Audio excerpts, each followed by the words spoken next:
বাংলাদেশের দোদুল্যমান রাজনীতিতে নতুন করে দোল দিল জাতীয় নাগরিক পার্টি বা এনসিপির জ্যেষ্ঠ যুগ্ম সদস্য সচিব ডাক্তার তাসনিম জারা। মঙ্গলবার সন্ধ্যায় নিজের ভেরিফাইড ফেসবুক অ্যাকাউন্ট থেকে তিনি একটি পোস্টে সার্জিস আলমের সমালোচনা করে শতাধিক গাড়ি নিয়ে শোডাউনের অর্থ উৎস নিয়ে প্রশ্ন তুলেছেন। একই রাজনৈতিক দলে থেকেও সার্জিসের গাড়ির বহর আর অর্থের উৎস নিয়ে প্রশ্ন করায় মুহূর্তেই তার পোস্টটি ভাইরাল হয়। গত এক সপ্তাহে এনসিপির নেতাদের মধ্যে সমন্বয়হীনতা আর একে অন্যের সমালোচনা করাকে সমাজপাতায় একদল নেতিবাচক দৃষ্টিকোণ থেকে দেখলেও আরেক দল মনে করছেন এটাই গণতন্ত্রের সৌন্দর্য। নিজেদের সমালোচনাই আগে করা উচিত, তারপর অন্যদের, এমন মন্তব্যও ভাসছে সমাজপাতায়। দুদিন আগে দলের অন্য এক সহকর্মী হাসনাত আবদুল্লাহর সেনাবাহিনী প্রধানকে নিয়ে দেয়া পোস্টের সাথে দ্বিমত পোষণ করে ফেসবুকে একটি পোস্ট দিয়েছিল সার্জিস আলম। আজ দলের আরেক সদস্য তাসনিম জারা প্রশ্ন তুলেছেন সার্জিসের অর্থের উৎস নিয়ে।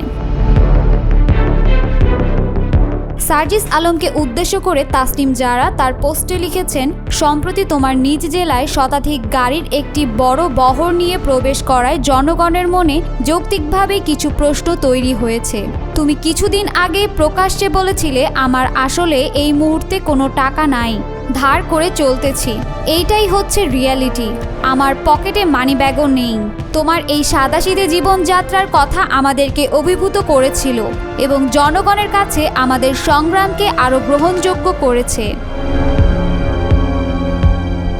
সার্জিসের অর্থের উৎস জানতে চেয়ে তিনি লিখেছেন, সেই প্রেক্ষাপটে এত বড় একটি আয়োজন কিভাবে সম্ভব হলো, এর অর্থায়ন ও ব্যবস্থাপনা কিভাবে হয়েছে তা নিয়ে মানুষের মনে প্রশ্ন আসাটা স্বাভাবিক। আমাদের দল স্বচ্ছতা, সততা ও জবাবদিহিতার ভিত্তিতে একটি নতুন রাজনৈতিক সংস্কৃতি গড়ে তোলার যে প্রতিশ্রুতি দিয়েছে, সে জায়গা থেকে এসব প্রশ্নের স্পষ্ট ও নির্ভরযোগ্য উত্তর দেয়া আমাদের সবারই দায়িত্ব।